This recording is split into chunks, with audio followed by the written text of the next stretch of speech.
papunta sa mga puso at kalooban ng mga kapakinig na lalabas sa inyong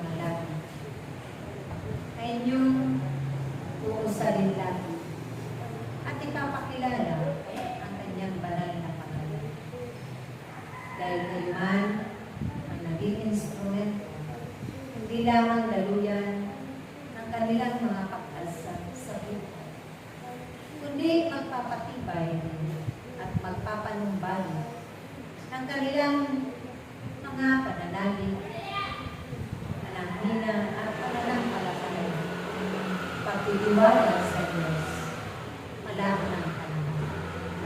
At iluin sila, pupunuin ng Diyos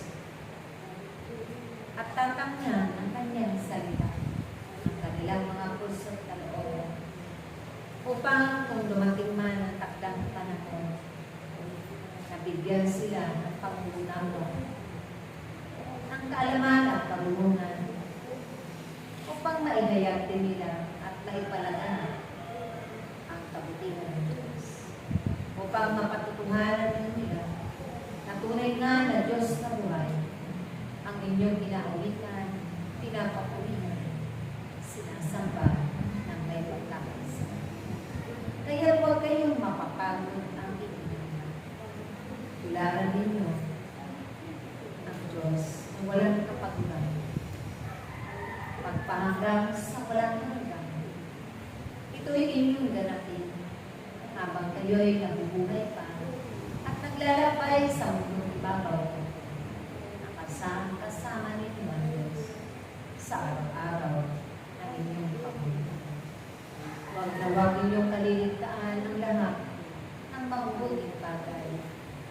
May duman ang laging bitbitin ninyo saan man kayo itakda ng Diyos, upang doon sa mga lugar na iyon, sa mga bayan na iyon, mga tahanan na iyon, ay patuloy ko rin maibahagi at magiging liwanag natatanglaw sa kanilang mga nabibigyan.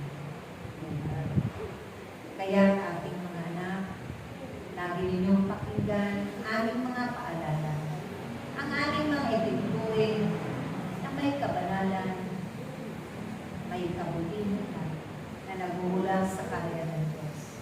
Dahil patuloy namin itong ibababa sa inyo at ihahayag ng walang sawa at walang katapusan.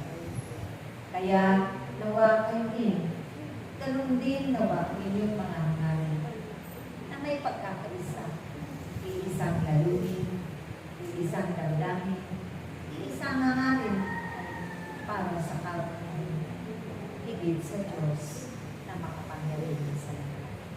Ako ang banal na Espiritu Santo na laging gabay ninyo at magmumuna, magpapaalala kung ano ang